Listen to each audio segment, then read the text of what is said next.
Salut à tous et bienvenue dans cette vidéo.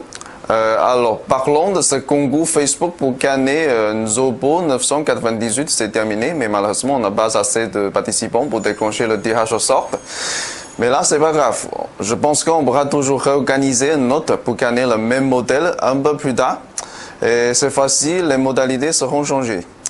Donc, la dernière vidéo, on a vous fait découvrir un modèle de chez Ubitel. C'est une marque hongkongaise, plutôt méconnue, mais là, ils sortent de bons trucs.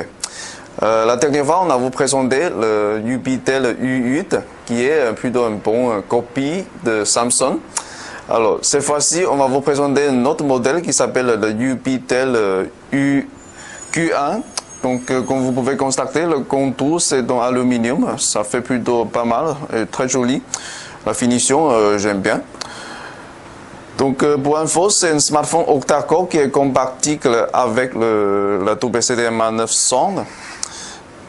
Et là, pour le tournage de vidéo, je crois qu'on va changer un autre caméra qui est derrière moi. Comme ça, on aura une meilleure qualité de l'image, quoi. Donc, on attaque. Ok, en termes de packaging, je trouve c'est plutôt simple. Par contre, c'est plutôt joli. J'aime bien cette inscription de logo de l'entreprise sur la face d'avant. Alors, sur ce côté, on a le site web de l'entreprise. Voilà, cette inscription. C'est plutôt sympa. Alors, au dos, on a l'étiquette qui montre le code email de ce smartphone-là. Et cette entreprise hongkongaise est en fait passée sur Shenzhen. L'adresse se trouve à Shenzhen High-Tech Park, où se trouvent la plupart des entreprises high-tech à Shenzhen, y compris Huawei et aussi ZTE. Donc aussi on trouve le lien pour les réseaux sociaux en Chine pour cette entreprise-là. Mais malheureusement, on n'a pas encore trouvé la page Facebook ni la chaîne YouTube de cette entreprise. J'espère que ça va venir. Alors, on ouvre la boîte. Donc, la première chose, c'est toujours le smartphone. Alors, je crois que le contenu de cette boîte est assez riche. Tout d'abord, on a la batterie qui vient avec un tout petit sac plastique là. Aussi une coque plastique transparent. C'est plutôt pas mal. Un câble micro USB tout blanc et avec un design plutôt coupé. En plus, le chargeur, voilà. Ça fait plutôt joli. Et l'écouteur, c'est intraoculaire, je crois. Voilà, c'est intraoculaire. En plus, ça vient avec une commande filaire. Voilà, c'est plutôt simple. Et aussi un étui flip cover. Ça, c'est plutôt pas mal. Alors, ensuite, on a aussi film de protection, le certificat, la garantie et aussi le manuel. Je crois que ça sera tout pour le contenu, mais vraiment, c'est vraiment riche. C'est plutôt sérieuse. Alors, malheureusement, le manuel est en chinois, mais ça, on s'en fout parce qu'on est tous familiarisés avec les smartphones Android déjà. Ok, parlons du design et de la finition de ce smartphone. Je trouve que c'est plutôt très très sérieuse pour une marque méconnue là. Et personnellement, j'adore ce contour aluminium parce que tout de suite ça sent moins plastique. Ça monte la gamme. Alors sur la dalle, on trouve la webcam et je crois qu'il y aura aussi un capteur de lumière qui se cachait quelque part. Alors, le bouton physique, c'est le classique on, configuration et retour. Voilà. Et sur la coque, on a une caméra qui est accompagnée par une double flash. Ça, c'est plutôt sympa. Et ici, on a une sortie de haut-parleur. Et en termes de connectique, on a simplement une prise JAT 3.5 qui se trouve ici. Voilà. Et aussi une porte micro USB. Et à côté, on a le microphone. Et malheureusement, on ne trouve pas d'autres microphones supplémentaires pour faire fonctionner l'entrée-puite, quoi. Voilà. Ici, on a le bouton volume plus moins. Et ici, le bouton power on off. Donc, en gros, le design c'est plutôt ergonomique et ça sent plutôt bien dans la main. Et maintenant, je vais démontrer la coque pour voir ce qui est derrière. Voilà, donc tout simplement, c'est un classique double SIM. On a deux emplacements de cap SIM, un GSM, un 3G et aussi un emplacement de 4 micro SD, quoi. Et aussi, on a une étiquette qui montre le Gozi Mail et aussi le certificat pour l'enregistrement dans le réseau mobile chinois. Donc, c'est un produit plutôt sérieux qui respecte la loi chinoise, quoi. Alors, j'avais oublié. Il faut que je montre la batterie. Alors, la batterie, c'est 1900 mAh. Voilà. Et après, on verra combien ça baisse. Combien ça pèse. Voilà. Il y a toujours un problème de prononciation. Ok. Donc ça fait 165 grammes. Voilà, c'est plutôt léger. Avec la batterie. Alors, ensuite, on va prendre la dimension.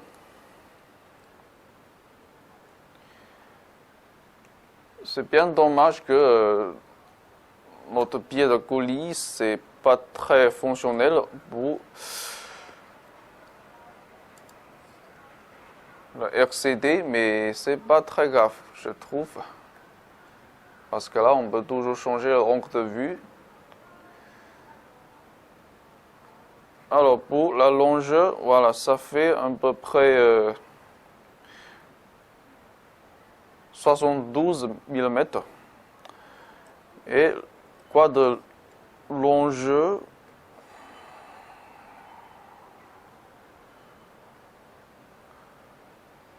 « 145, voilà, ça c'est un peu juste. Et pour l'épaisseur, je crois que ça sera un chiffre correct.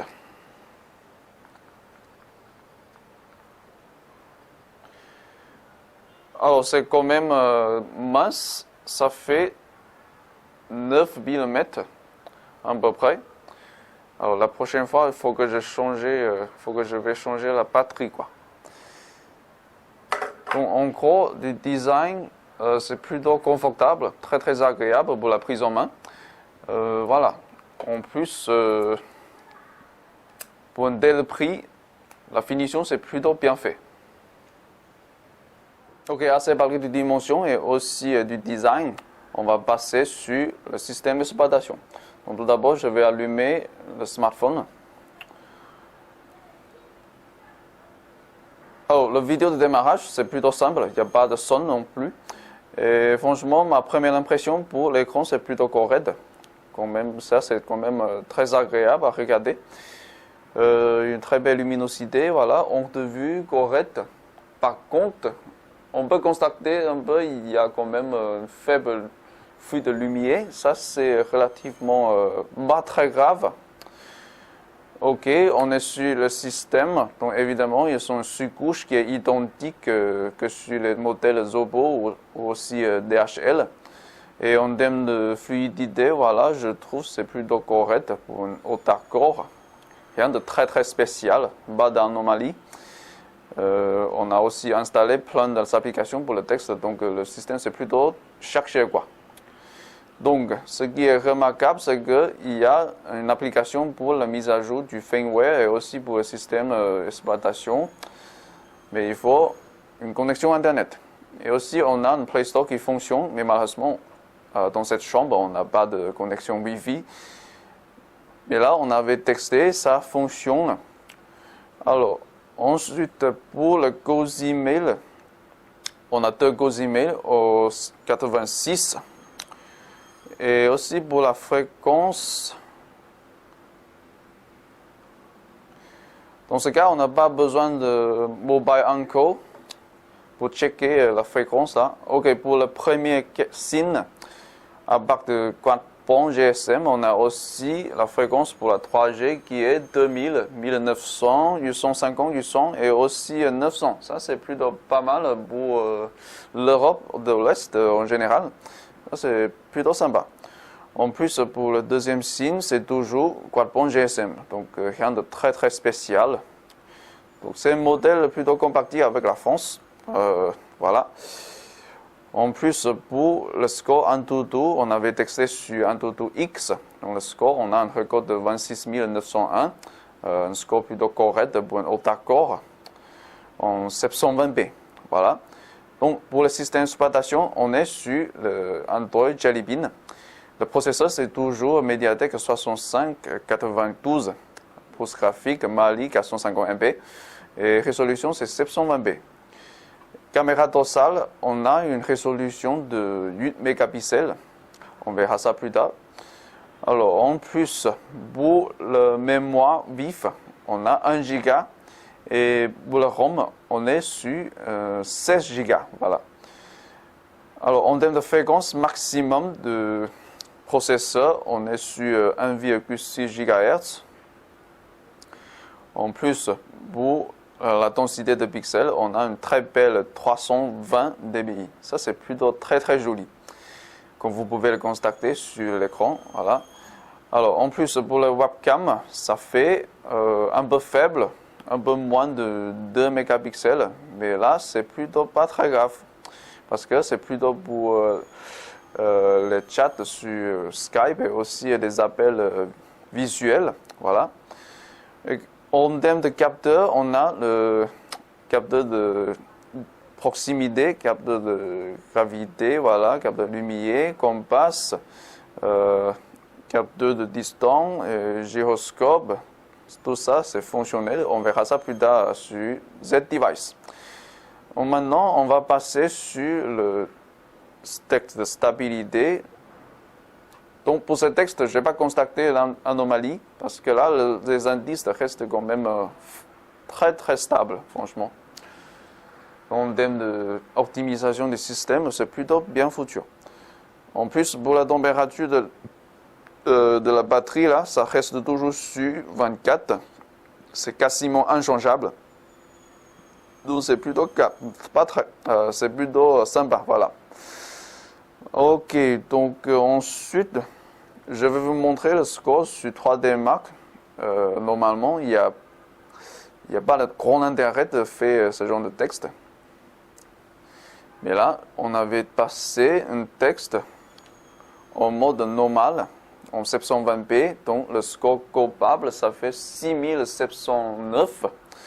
Plutôt un bon score. Et pour la 30 secondes, pendant les 3 textes, ça, on a, sauf pour le premier texte, on a au-dessous de 30. Donc ça, c'est plutôt juste. Et pour les capteurs, on va faire le texte sur Z-Device. Donc tout d'abord, on a l'accéléromètre qui fonctionne.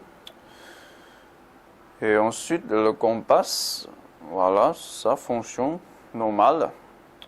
En plus, alors, gyroscope, assez réactif.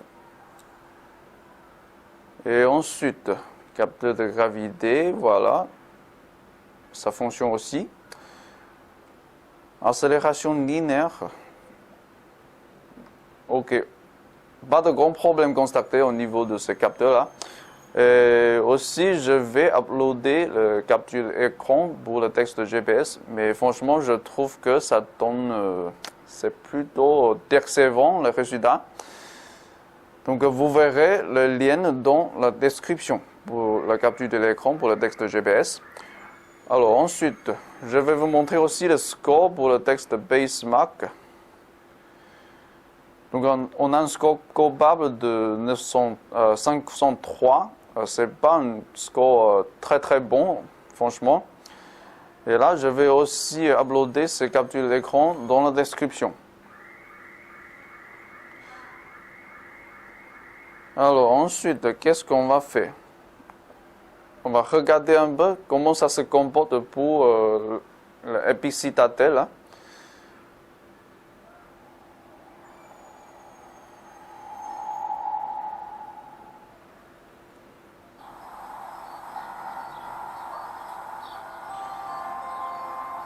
Ok,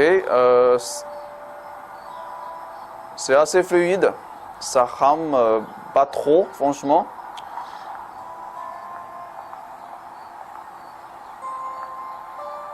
Et aussi, grâce à cette très belle densité de pixels, l'image c'est juste impeccable, franchement. Voilà. C'est plutôt sympa pour les jeux. Voilà, on m'a fait le benchmarking. Ok, pas de grand problème pour la fluidité. Hein. Pour la 30 secondes, ça reste toujours au-dessus de 5 ans.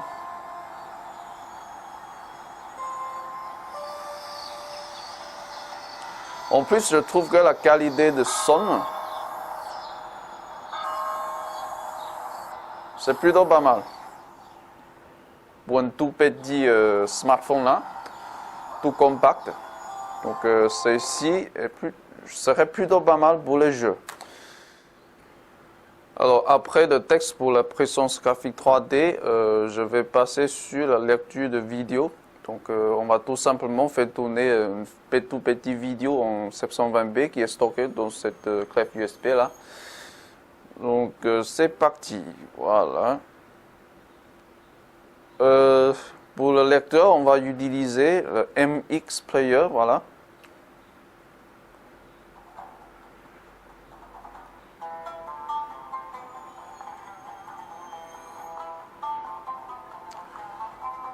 Alors l'image c'est presque impeccable franchement, sauf pour un tout petit peu fruit de lumière qui est quasiment imperceptible franchement. Et pour la qualité de son, c'est vraiment très très bon. Donc je vais te passer un peu mon micro.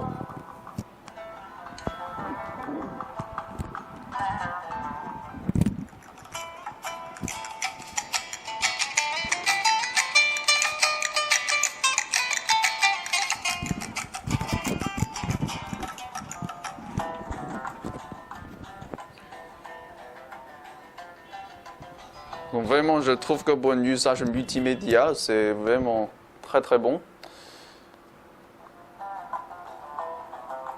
Et ça rame pas du tout, sachant que c'est un fichier assez grand qui a un peu plus de 1 giga.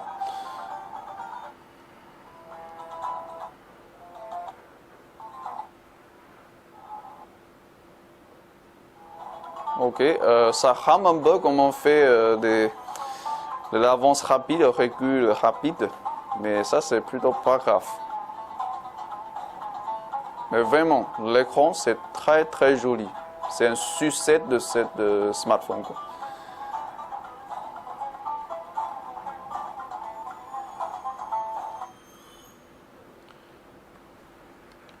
Ok, que vaut la caméra? Franchement, personnellement, je trouve c'est plutôt correct. Pour une chose, ils sont captés tous les aspects originaux d'Android, donc il n'y a pas de, modification débile. Voilà. En termes de réglage, on a quand même une très grande liberté pour la configuration, quoi. Et en termes de autofocus, je trouve que ça fonctionne plutôt correctement. Mais il faut avoir le flash activé pour que ça puisse fonctionner mieux. Alors, je vais essayer de prendre une photo en gros plan avec le flash là. Alors, comment dirais-je? Le rendu du couleur, c'est assez fidèle. En plus, on voit pas trop de crème sur l'image. Voilà. Par contre, la lumière, c'est un peu trop agressif. Donc, je vais aussi prendre une autre sans le flash.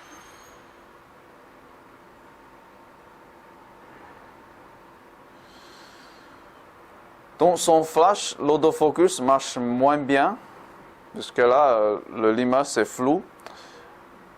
Voilà, en gros plan, ça c'est plutôt une distance un peu trop proche, quoi. Aussi, je vais vous montrer quelques photos qu'on a prises à l'extérieur. Donc, celle-ci est prendre au mode normal. Donc, comme vous voyez, l'image c'est plutôt correct. En plus, c'est pas une journée ensoleillée. Voilà, ici, celle-ci c'est pris avec le HDR. Donc, on a une image plutôt modifiée. Voilà, ça fait plutôt joli. Le HDR fonctionne plutôt correctement. Et en plus, pour la vidéo, je vais vous montrer aussi une qui est prise à l'extérieur. Alors, on va choisir le MX Player.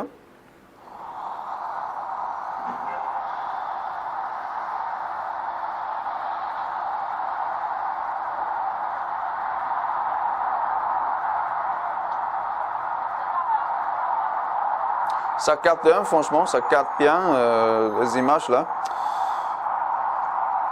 En plus, c'est dans 720p, voilà, on a de très belles images. Donc, ma conclusion pour la caméra, ça c'est plutôt correct. C'est le texte pour la vitesse de chargement de la page web. Et quand je n'ai pas de Wi-Fi à la proximité, je n'ai pas de choix que d'activer le point d'accès Internet sur mon smartphone qui est juste à côté. Donc on a quand même un très bon débit. Alors, tout d'abord, c'est toujours de la routine de vider le cache historique et les cookies, voilà. Ok, tout ça c'est fait, donc on va partir sur un site de e-commerce comme Amazon.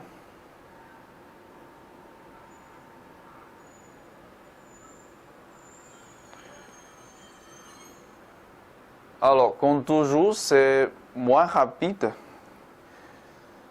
que prévu. Mais là, pour le chargement de l'image, c'est plutôt correct.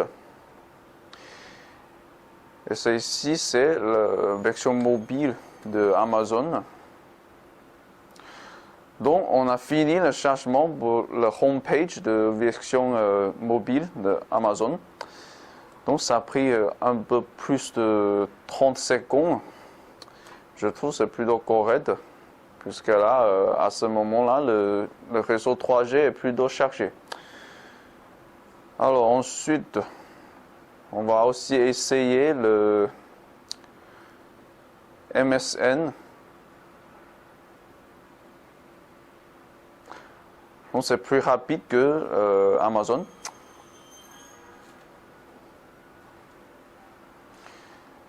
Et franchement, l'écran c'est juste très très bon pour le surfing.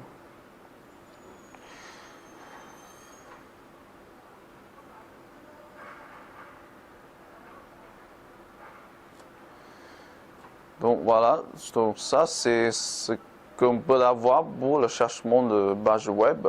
Ça c'est plutôt pas mal. Alors, on va retourner vers le Play Store.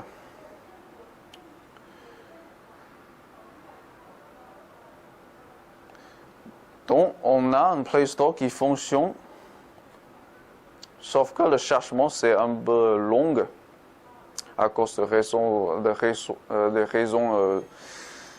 réseau 3G là.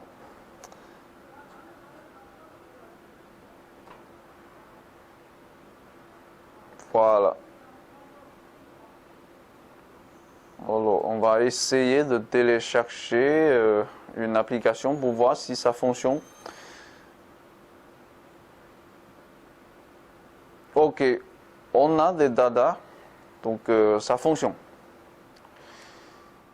Et pour le graphique 3D, c'est plutôt pas mal, mais que vaut ces smartphones en termes de jeu 3D?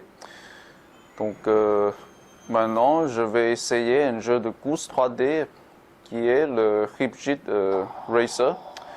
C'est un titre assez populaire sur les consoles BS3 et aussi Xbox 360.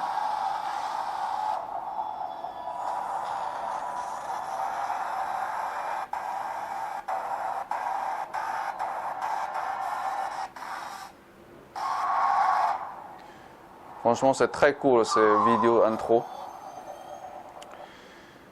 Alors, je vais essayer une course simple.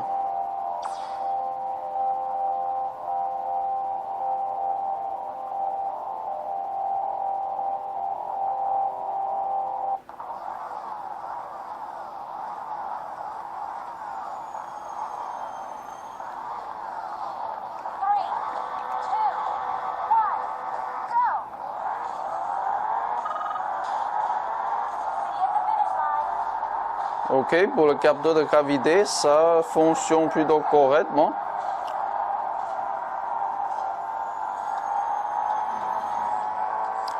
Mais franchement, je trouve les jeux de course, c'est vraiment très pénible pour les gens maladroits comme moi.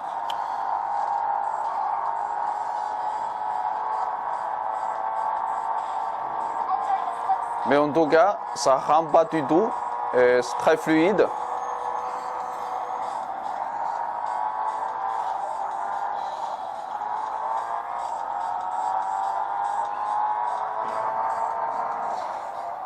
Perso, je trouve que la graphique de ce jeu c'est meilleur que Need for Speed 17.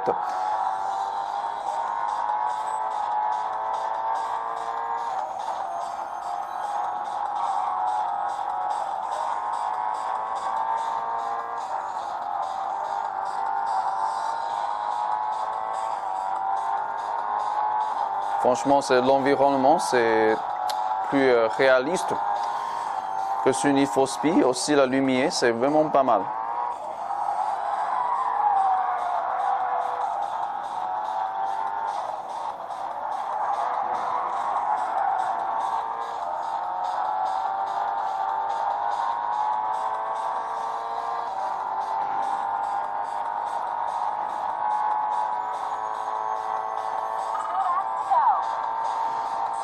Ok, donc pour les jeux, c'est plutôt bien, puisque l'écran, c'est quand même très joli. Ok, dernier sujet à traiter, c'est toujours l'autonomie et la batterie. Donc après des heures sur cette smartphone-là, on a déchargé quasiment 60% de la charge de cette batterie. Et franchement, en termes de consommation et aussi la température, il n'y a pas de choses très spéciales, ni de choses très anormales. Tout ça se confond aux normes de octa-core MediaTek disponibles dans le marché là. Et surtout pour la température, ça reste quasiment inchangeable. Mais je crois qu'il y a un problème en termes d'enregistrement. Parce que là, pour les jeux, on sent ça chauffe. Ça, c'est normal. Et aussi pour le voltage, rien de spécial, rien à signaler.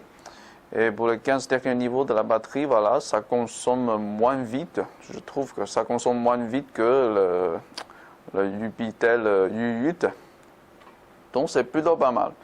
Donc ça conclut notre texte pour ce modèle plutôt récent d'une marque naissante qui s'appelle Yubitel. J'espère que vous aimez ce contenu et n'hésitez pas de nous donner un pouce vert pour nous encourager. Voilà. Donc à la prochaine.